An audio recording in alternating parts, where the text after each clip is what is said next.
While your body starts to feel clean, the blood doesn't seem to leave. This didn't bode well for the rest of the tour. When the green-skinned bard awoke on an unfamiliar beach, he did not remember why he was covered in blood.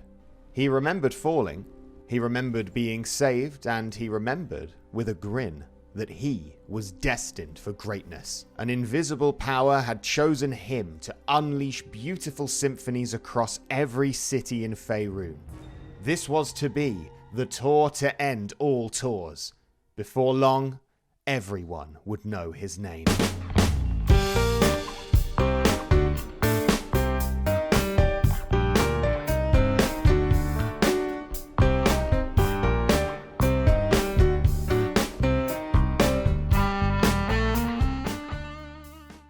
Further along the beach, a strange goth viciously mocked Midnight Eclipse's character. Left me to die, trapped in a pod while we tumbled through hell. Well, now you can run away again, Gith. Keep back. He didn't remember leaving her to die, but had to concede that her story was plausible. It was oddly charming seeing a goth at the beach. It was like watching your gran hit a vape. The day got even stranger when a talking hand erupted from a boulder.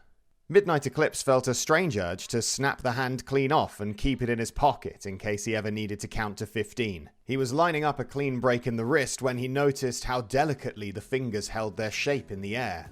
These were the rare and supple fingers of a flautist. Hello, I'm Gale of Waterdeep.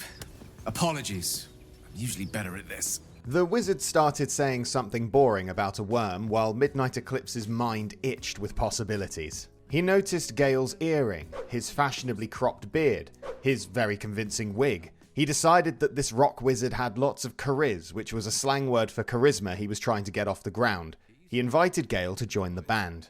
A parasite shared is a parasite halved. And made a mental note to not let him write any lyrics. Around the corner, Midnight Eclipse was tackled to the floor by a pale elf. And now you're going to tell me exactly what you and those tentacled freaks did to me. He assumed that Astarion was talking about the government and told him he had the wrong guy. Personally, he hated politicians and had been to see Mage Against the Machine twice. If we can find an expert, someone that can control these things, there might still be time. Having zoned out after the word expert, he told Astarion he could join the band if he knew how to keep time.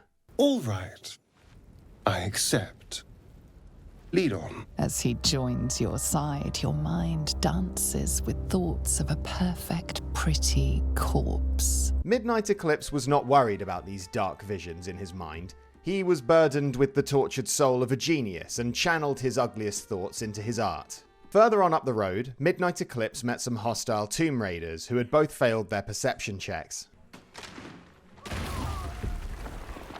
Inside the tomb, it was clear that the rest of the plunderers were setting some sort of trap. Not looking for a fight, Midnight Eclipse shot the door closed with his hand crossbow. While the thieves hammered fruitlessly against a wooden door, Midnight Eclipse shoved as much cheese and crockery into his bag as he could fit before legging it back outside. A few minutes later, the band met a Githyanki suspended from a trap, and Midnight Eclipse's mind flooded with second-hand embarrassment. Before agreeing to join the band, Lae'zel laid out her terms. We must find a creche. Our people possess the cure for this infection. Midnight Eclipse wondered what his own childhood had been like. He imagined himself a popular child surrounded by friends. He might have been the target of the occasional joke, but it's not unusual for friends to make fun of each other. Who doesn't come home with a few cuts and scrapes? Yes, he must have been very well liked. Nearby, a bloody skirmish broke out between some goblins and non-goblins. Midnight Eclipse ordered the band to stay out of it and led them in a rousing performance of his new composition, The Power. Soon the dirt was sodden with goblin viscera, and Lae'zel admitted that she'd found the battle very inspiring. Nobody was sure how to respond to that. Pressing onwards, the band found a dwarf who was dying of fright after seeing the worst haircut in the world. After the dwarf failed his third death save, Midnight Eclipse discovered that he could move dead bodies around with his mind, probably because he was so good at the violin. Unfortunately, his astonishment at this discovery was interrupted by some sort of maggot. "Gross," he said. "What the hell is this?" Then he silently slid it into his pocket. This brush with death had given Midnight Eclipse an idea for an arpeggio, so he led the band into a nearby cave that looked like it had good acoustics. You feel the quake of its heavy footsteps before you see it. An owl, its beaked face looming out of the darkness. He didn't know owls could be this large. Sensing danger, he spread his arms widely and let forth a sound so frightful that I've chosen to censor it for your safety. Shrink. The owl mistook Midnight Eclipse for a Gruffalo and retreated into the shadows. Elsewhere in the cave, he found a glowing chest bearing Selûne's seal. He wondered whether the Moon Maiden might be the source of his otherworldly talents and decided to take the chest with him for further study. A perfectly timed heal from Lae'zel meant that despite being killed, he was also alive. He didn't think about this much, luckily, and simply decided that Selûne was not the source of his power. There was a weird bloodless pig on the ground outside the cave, but Astarion encouraged the band to move on. Midnight Eclipse agreed. It was boring. From the ruins of a nearby town, goblins were shrieking from the rooftops. You spotted us. Good. It's like they say. No fun in skewing a pig what doesn't know he's cooked. Midnight Eclipse explained that he didn't want any trouble before smirking nefariously for 30 seconds.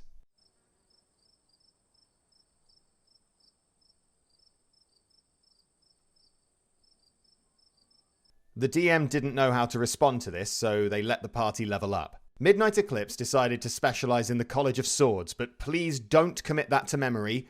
Forget I said anything, even. Lae'zel learned to do 2 things in 1 turn. Astarion learned to do 2 things in 1 turn. And Gale became a necromancer, so he could do 2 things in 1 turn. Some more goblins had opened a new theme park at a nearby windmill and asked Midnight Eclipse if he wanted to go on the ride. He informed the goblins that he didn't like being upside down for reasons that were private and also none of their business. After the goblins spontaneously wandered off, the band tried to turn off the windmill but accidentally pulled the wrong lever.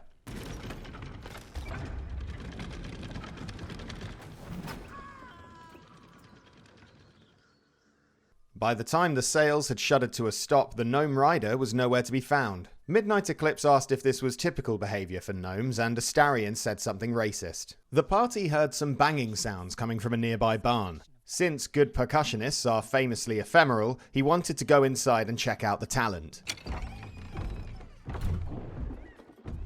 What the hell are you doing? Oh, you're not drummers, he said. Whatever those 2 goblins had been up to, he wanted no part of it. He turned his mind to other matters and announced that he was the sort of person who could pull off wielding 2 crossbows at once. I am a free thinker, he said.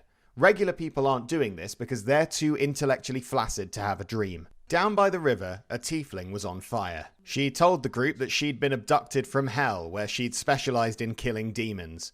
Midnight Eclipse didn't believe a word of this, but he enjoyed the story's heavy metal flair. He didn't bother asking if Karlach played the drums because she obviously did. Perhaps a little rough around the edges, but I suppose I can be smooth enough for 2.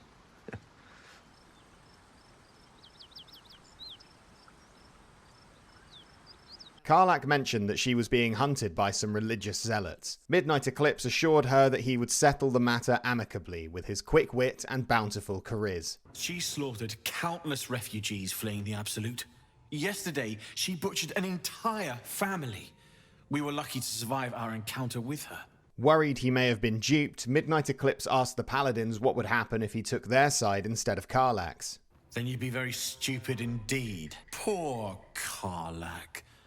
Allied with the first sap she met, who will be so quickly destroyed. Midnight Eclipse summoned a cloud of daggers.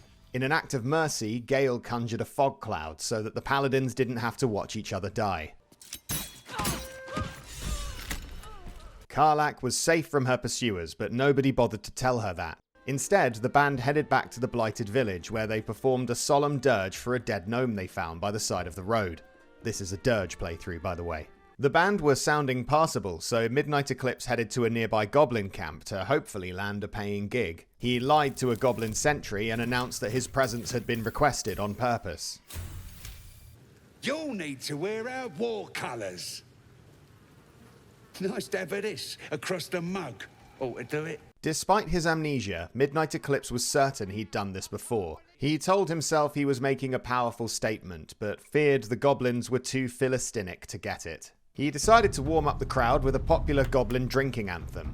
Although some goblins did show up, none of them started drinking. With a hideous fury simmering in his heart, Midnight Eclipse tore the defective drum to pieces. As the party prepared to cross a bridge, they collapsed and were confronted by a sinister vision. These are my chosen. They speak for me.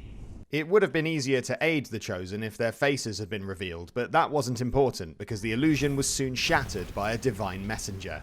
I imagine you must have questions. We should talk. Midnight Eclipse likened this whole experience to Saul's conversion in the Bible, but that comparison didn't hold up to scrutiny. He stared into the bloodied face of his savior and knew at once that he could not live without her.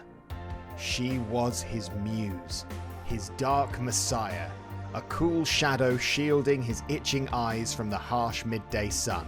He made excuses to head back to camp immediately and washed the dung off his face. Shadowheart claimed to be a cleric, but Midnight Eclipse saw her potential and insisted that she started learning to play the lute. That evening, an angry stranger appeared looking for Karlach. You just can't get enough of me, can you? Karlach, advocatus diaboli. Would you listen to sense? Yes, you have my blade. That was easy, thought Midnight Eclipse. I'm so good at having a band. You've been witness to a pantomime, I'm sorry to say. And I've played my part all too poorly. Midnight Eclipse told Will he must have mistaken him for somebody else. The last pantomime he'd seen was Aladdin at the Mansfield Palace Theatre. James Mackenzie from Raven was in it, he explained. He managed to capture all the key features of a classic panto villain, from the evil laugh to the elements of humour that make us like the baddie perhaps a little more than we should. Hoping to strengthen his bond with his gothic saviour, Midnight Eclipse asked what she thought about what had happened to them both so far. We haven't gone all that far yet. What are you referring to exactly? My estimation started at a low point as far as you're concerned, Gith. I'm watching you.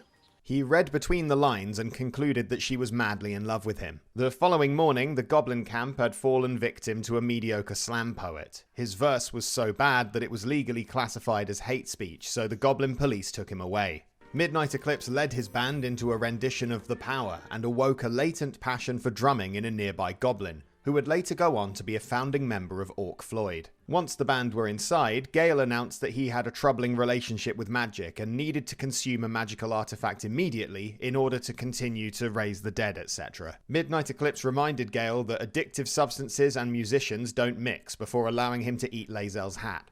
After Midnight Eclipse lied for a second time about having an appointment with the Goblin's leaders, Shadowheart pulled him aside. Selûne. As if mingling with a horde of goblins wasn't bad enough.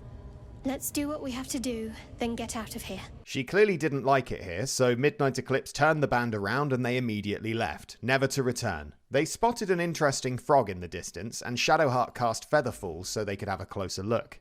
The frog was in the middle of some sort of menti bee, and Midnight Eclipse tried to use his charisma to calm it down.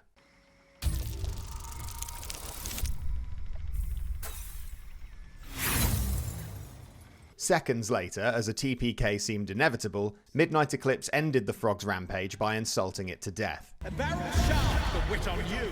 Note to my editor, can we please add a joke about French people here? It doesn't have to be funny, it just has to hurt. Suddenly, everything felt a bit off, but after closer inspection, everything was fine. Shout out to my viewers with anxiety, which I assume is most of you. Thank you for asking, and yes, there is new merch on the Games on Hard Mode shop. Whether you're trying to intimidate the competition at your next Magic the Gathering tournament, or if you just want to feel a little bit more heroic than you actually are, there's probably something on this shop that's right for you. Who is this? A friend of yours? No, I don't know him. Come now. Aren't you going to introduce yourself? It felt unlikely that they hadn't met this old woman before. Ethel explained that she helped people in need and informed Midnight Eclipse he was in great danger. Then she transformed into a hideous green thing. Assuming he was hallucinating due to frog venom, Midnight Eclipse calmly accepted Ethel's offer for help. She only wanted one of his eyes in return, and he had two of those going spare.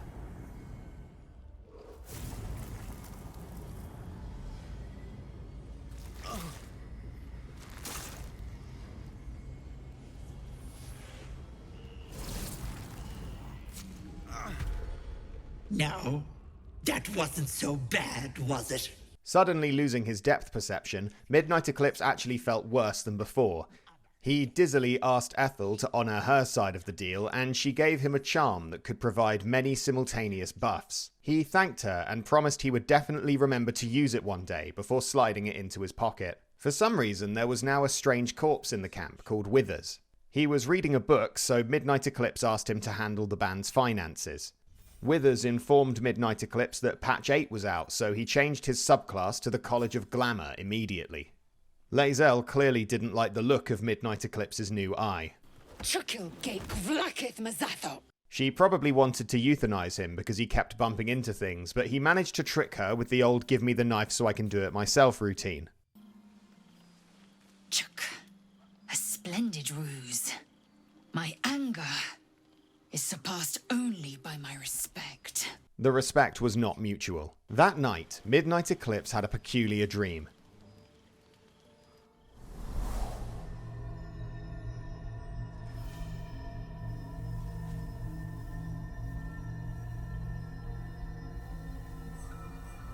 I came just in time. You are transforming. Whoever this enigmatic visitor was, there was something suspicious about him that was difficult to put your finger on. The Dream Invader encouraged Midnight Eclipse to embrace his full potential before showing him a floating skull thing. The subtext was obvious. He needed to stand up for himself and get his eye back. Inside the hag's lair, Midnight Eclipse ordered a door to let him pass. When that didn't work, he shot at it with his crossbow and realized it wasn't solid. Ethel had terrible taste in doors. It turned out there were actually lots of hags in the coven who all looked the same, which was annoying. After thinning out the chaff, only Ethel was left. The hag told Midnight Eclipse she would give him some of her hair if he spared her life. He replied that he had plenty of hair of his own, thanks, and that Ethel would also need to hand over the pregnant woman. His reasons were his own, he said. To the surprise of everyone, this worked, and Midnight Eclipse received a permanent buff to his charisma. Mayrina was annoyed about being rescued for some reason, so Midnight Eclipse told her that she would make a terrible mother. He would later file a complaint about her to the authorities and entrust the well-being of her unborn child to the cold mercy of the state. Before he could fill out the appropriate paperwork at camp, a devil plopped out of the floor. Midnight Eclipse had once read half of a story about a musician meeting a devil and decided to make a pass at the new arrival, hoping she would teach him a new clef. Instead, Mizora chastised Will for not murdering Karlach and gave him a big pair of horns. While Will was understandably a bit disappointed by this, it was a net positive for the band's stage presence. The implausible stranger returned and unloaded more of his backstory. I'm an adventurer. Just like you. Just like you, I was infected with a Mind Flayer parasite. Just like you, I seek to be free of it. Midnight Eclipse disliked Lae'zel at the best of times, but felt that calling her a parasite was a bit much. He zoned out and wondered what would happen if the Dream Visitor did a handstand. The next morning, the band encountered their second devil in 24 hours. Well met. I am Raphael. Very much at your service. It's not every day one meets such a cavalier sinner as yourself. A true, bloody pleasure. Assuming Raphael was a fan, Midnight Eclipse pretended to listen to his sycophantic monologue and helped himself to a jacket potato. He felt fortunate to be attracting so much attention from infernal beings, and imagined their supernatural soliciting boded well for the tour. One might say you're a paragon of luck. I'll be there when it runs out. Through a stroke of luck, the band had been booked to perform at a nearby inn. Annoyingly, someone had set it on fire. Shadowheart whipped out her lute and started bravely strumming the chords to the power. The assembled rescuers immediately lost all sense of urgency and gathered round to enjoy the performance. The melodies of Midnight Eclipse's composition danced serenely through the air, mingling harmoniously with the ashes and screams of terror radiating from Joaquin's rest. Once the performance was over, the Flaming Fist seemed to lose all interest in saving anyone from the fire, so Midnight Eclipse decided to have a look. He freed Ambassador Floric, who quickly fled the building while he shot down a section of collapsed wall with his crossbows. Finding a man trapped inside, he felt a peculiar feeling creeping around in the back of his mind. He could easily save the man. Or he could pretend that the beam was too heavy to lift, just because he could. It was a staggeringly believable performance, and the trapped man was none the wiser.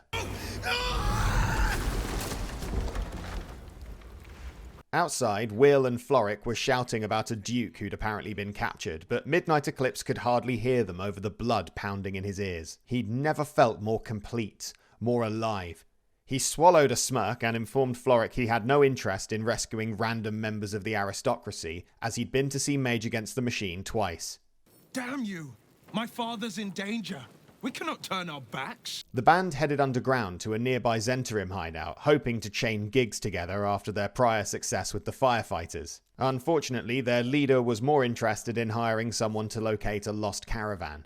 Midnight Eclipse agreed to help on the condition that they be allowed to perform later that evening. Before setting off, he purchased the criminal's resident painter and stockpiled copious quantities of black dye to create more cohesive outfits for the band. When Karlach asked if the new look was inspired by Alchemical Romance, he pretended he hadn't heard of them and distracted her by leveling up. Now that he was level 4, he gained the Sharpshooter feat, which was about to make having 2 crossbows very interesting. He also learned how to turn invisible and refused to tell anyone why he wanted to do that. Karlach decided to become a giant berserker because Patch 8 had come out. Finding the lost caravan was simple. First, Midnight Eclipse summoned a cloud of daggers. Then, he accidentally ordered the Gnoll leader to cleave those criminals in the cave alone due to a minor but catastrophic translation error. A grueling battle ensued and several party members almost died, but it was okay in the end and they found the Zhentarim's missing strongbox. He turned in the quest and asked the Zhentarim if they were interested in hearing his new song, The Power. The Zhentarim leader said they'd love to, but they didn't tend to play loud music in their secret hideout. They told Midnight Eclipse that he and the band were welcome to camp here as payment for risking their lives. At camp, Gale was looking poorly. I need to consume some powerful magic or it may become volatile. Midnight Eclipse was trying to find the right words to fire Gale when he was rudely interrupted. My name is Althera. I'm a bard. I mean no harm. I saw your fire and ran towards it. I need your help. Why this random jester was looking for help in a den of thieves is a great question that nobody thought to ask in the moment. Midnight Eclipse told her she could stay the night as long as she handed over all the money she had. The band's funds had been running dangerously low and black dye was expensive. 2 unrelated facts. You open your eyes with a lurch, and you are not in your bed. You stand above a body which is in a state of gore nearly beyond recognition. The body of that scared girl who asked for nothing more than a night of shelter. One thing was immediately obvious. Someone was trying to set him up.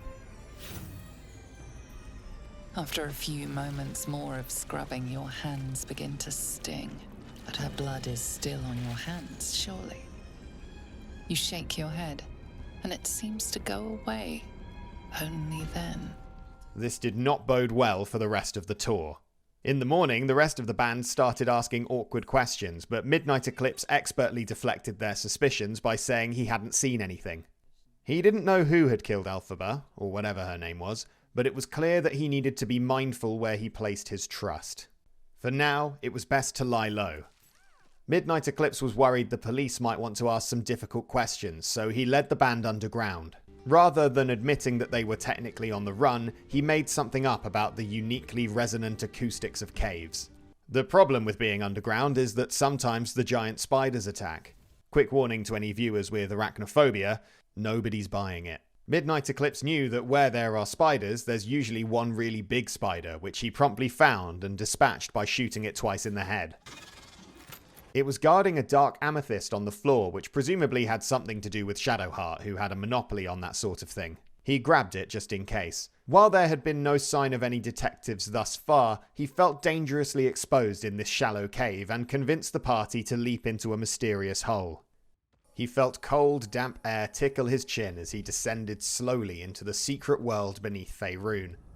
He had always imagined the Underdark as a grey, melancholic place, a bit like Birmingham, but he actually found it quite charming. After posing for a quick album cover, the band set up camp. Midnight Eclipse was finding it hard to sleep, and was alarmed to find an undead house elf was skulking around in the dark. The creature congratulated Midnight Eclipse on the murder that he hadn't committed, and gave him a cloak of sporadic invisibility. The similarities to the Chamber of Secrets ended when the intruder burst into a worryingly sensual ode to homicide. Anyway, one should never turn down a free cape. You never know when you'll be invited to a fancy dress party, or a school reunion, or a wake. Sovereign, he has come. He is here.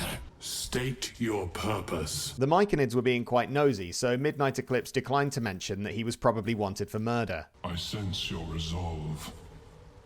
You will find Dwergar invaders near Lake's Edge. Cleanse the rot. Destroy them. Dwergar invaders? We can manage that. Better than picking this fight, surely. He was about to tell the clicker that he had his own problems to worry about, but Shadowheart said they could do it, so he volunteered to exterminate the evil dwarves for free. On the way out, he almost tripped over a gnome and offered to euthanize her. Then he found out she was dying. Thaler accepted the offer of a quick death, but the mushrooms were not impressed at all. They did not tolerate outsiders who showed no mercy.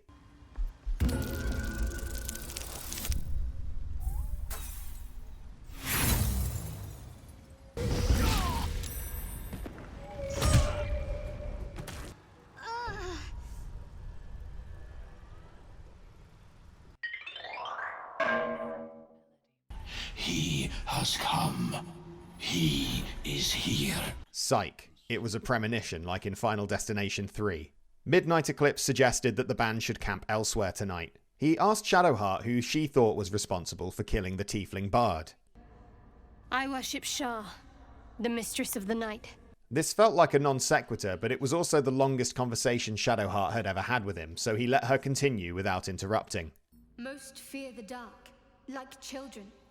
Because in darkness they see their fears reflected. My Lady Shah is the Shah we stand gloriously the patron of darkness and beyond the vanities of mortals before they embrace Shah's truths. It was a lot to take in, so he went for a quiet lie down before being rudely interrupted by Astarion. Shit. I wasn't going to hurt you. I just needed, well, blood. It was so obvious. How could he have missed the truth that was prancing about before his very eyes? Astarion was the one who murdered Elfira. He agreed to keep Astarion's secret safe on the condition that there would be no more killings. You watch him stalk away, slumped, sulking, and ready to kill. Astarion was pleased to be back in the main party and became a swashbuckler because Patch 8 was out. Now that the murder was solved, the band felt more united than ever. They found a hood to hide Astarion's identity from the police and went gallivanting through the Underdark, hoping to find an inn or small to medium-sized folk festival. Some fish in the Underdark were worshipping a false god called Bual. Midnight Eclipse almost made them re-evaluate their loyalty to Bual, but the fish knew within their gilly souls that Bual was their cod, and it was their duty to kneel among his crimson rays. Hearing that Midnight Eclipse was trying to displace their faith, they crabbed the opportunity to defend Bual's honor. Carpe diem or whatever. The fish had been keeping some slippery armor in a chest, and Midnight Eclipse gave it to Shadowheart. It wasn't scale armor for some reason, which was a disappointing oversight. Shadowheart found the whole experience of wiping out the fish cult very inspiring and decided to become a Death Domain cleric. She then immediately put the Death Domain into practice by starting a fight with Lae'zel. Do you hear this? Our lives are at stake, and she wants us to turn on each other. You chose this.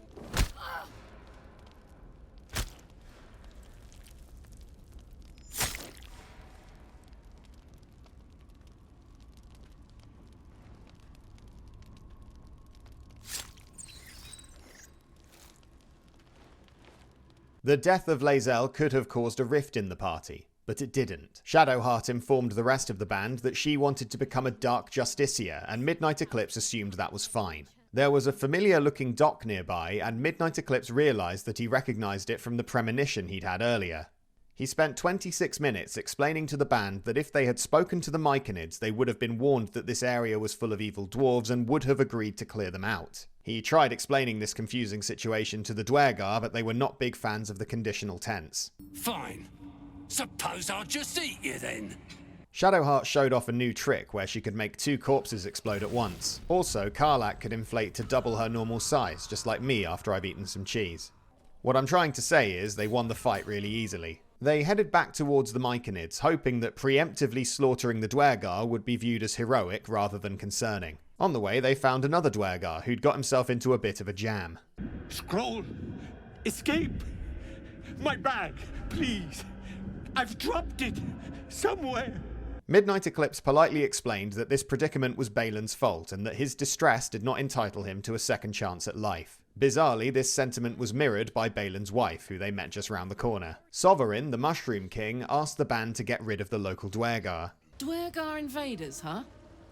I'd like to hear their side of the story first, but alright. Karlach was still covered in the blood of the Duergar she claimed she wanted to meet, but she also approved when Midnight Eclipse told Sovereign they were already dead. One thought at a time is usually enough for a drummer. The Mushrooms asked if the band would be willing to sail further into the Underdark to cut off an elf's head. Midnight Eclipse was about to steal a boat when he had another premonition. In it, he saw the band being accosted by a boatload of angry dwarves who overwhelmed the band with their evil ways before shoving Astarion and Karlach to their deaths.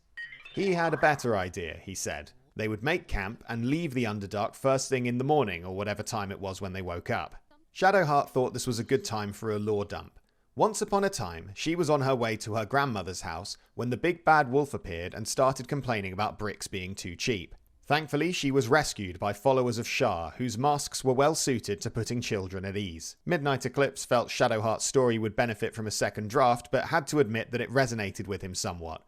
Like the followers of Shar, he too had a darkness within him, an urge, if you will.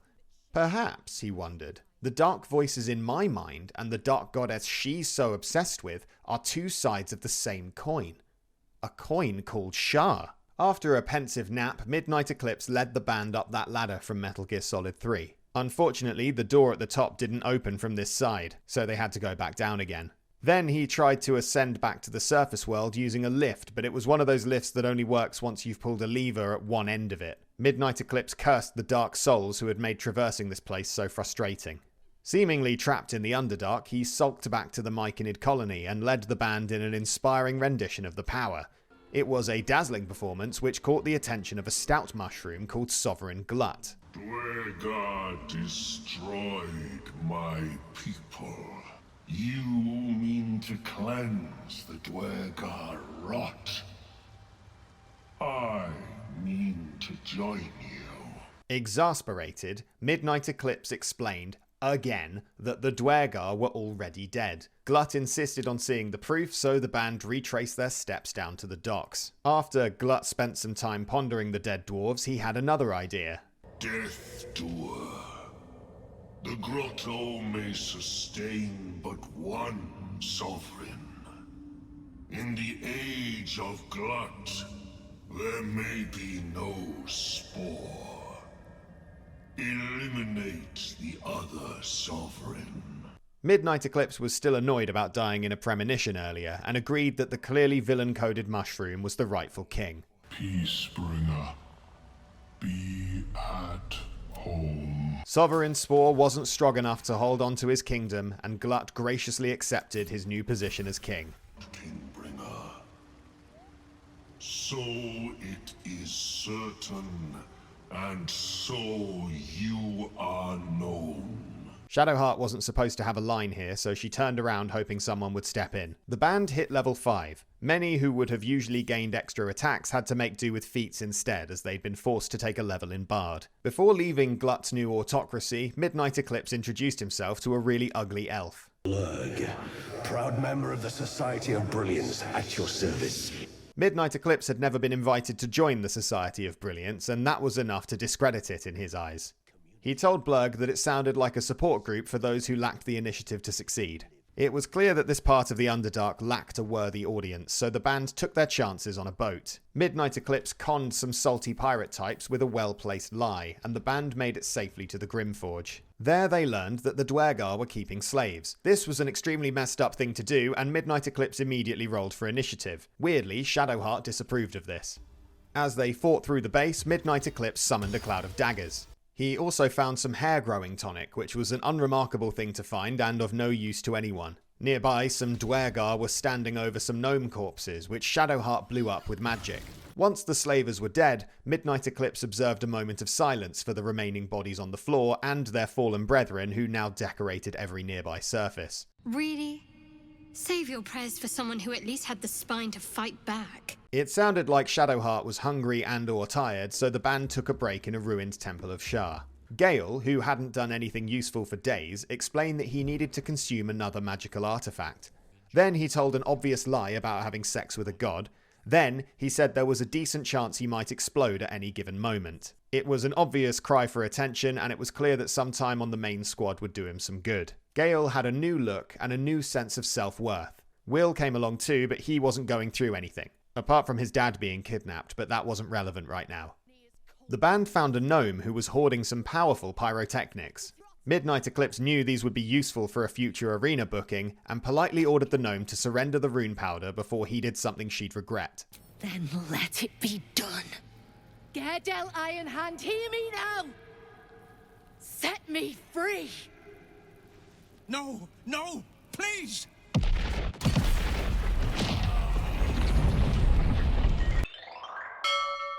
Heeding the warning of another timely premonition, Midnight Eclipse ensured that by the time he spoke to the gnome, the explosives had already disappeared. Wait. What in the it all? You moved them.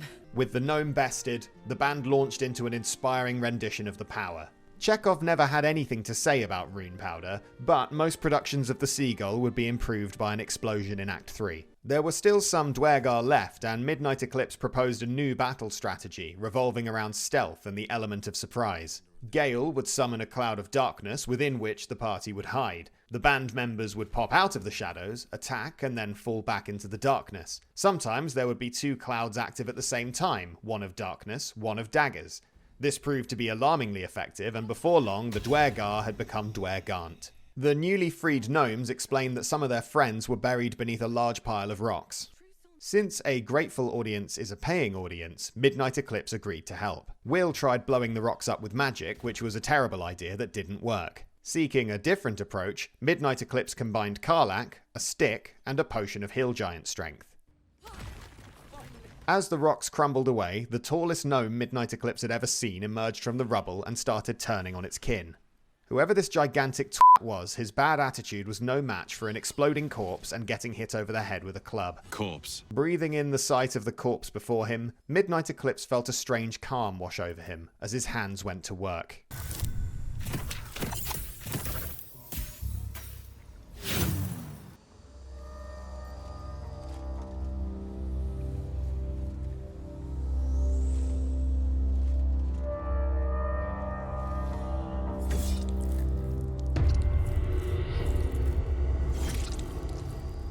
I sincerely hope you never find employment as an executioner.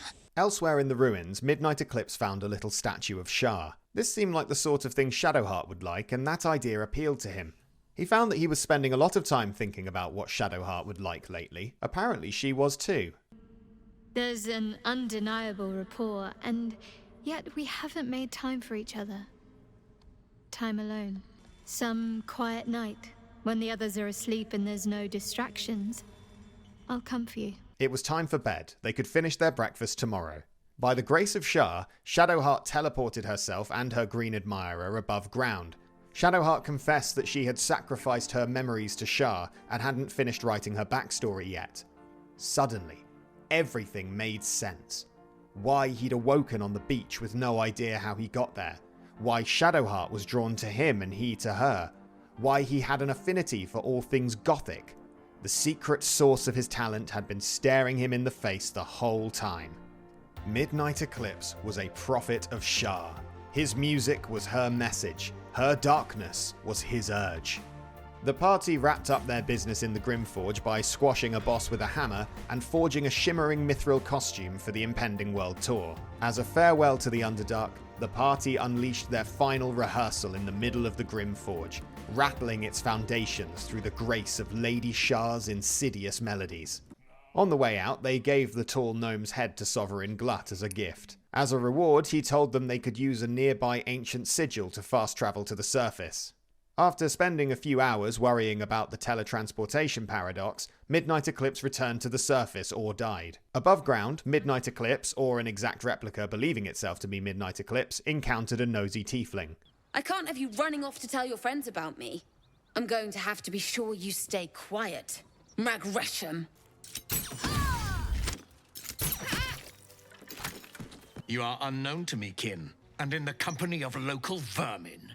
Explain yourself, Vinisk! Midnight Eclipse explained that he was a divine messenger of Shar and asked if Voss wanted to hear a song called The Power. insubordinate at best, a blood traitor and deserter at worst. He'd never met a Githyanki before and found them quite unlikable.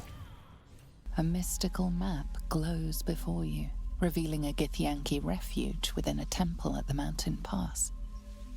A creche. He wasn't sure why he could read this map, but one thing was certain. He wasn't wasting his time visiting a Githyanki creche. I need a Githyanki egg. He wasn't wasting his time visiting a Githyanki creche for free. After aura farming on a nearby cliff, Midnight Eclipse led the way down to the ancient monastery, hoping that acquiring an egg would not be too taxing. Halt! We were not expecting visitors, kin. Midnight Eclipse warned the guard that he was a lethal wordsmith who could dissolve her brain with a single devastating insult. He was about to call her a stupid idiot when she agreed to let the band enter the creche. Inside, an old Githyanki was kicking a boy. Midnight Eclipse burst into a blistering violin solo which appeared to save the young Githyanki's life. The younger members of the creche were drawn to the enchanting music, compliant and suggestible. They felt the urge to subscribe, and like the video, and leave a comment. Continuing the egg hunt, Midnight Eclipse could not resist the urge to deface a portrait of Vlaakith. When the graffiti was discovered, it was assumed to be the handiwork of Just Stop Oil. It was weird that anyone here knew who that was. In the hatchery, Midnight Eclipse convinced the egg keeper to hand over the creche's last egg. While the unhatched Githyanki was obviously scrawny and pathetic, he would raise it as his own flesh and blood. He would teach it to see the world for what it was, a bursting symphony, intricately composed. A twisting melody where every thrum, every squeal, every dirge flowed together in a maelstrom of noise. An unending battle between harmony and dissonance. A divine masterpiece, changing every second, never resting, moving incessantly onwards towards the last semi-quaver of recorded time. Have you found the egg? He handed the egg over to the old woman and received 453 gold. The only obstacle standing between the band and the city of Baldur's Gate was called the Shadow-Cursed Lands. It sounded like an adventure well worth coming back to check out. With that being said, the tour had had a rocky start. The band had yet to turn a profit. They didn't even have a proper name. But Midnight Eclipse knew, one day, by the grace of Shar, Lady of Secrets, everyone would know his name. Thank you to my new patrons, Misha OC and Sovereign in Exile. See you in Act 2.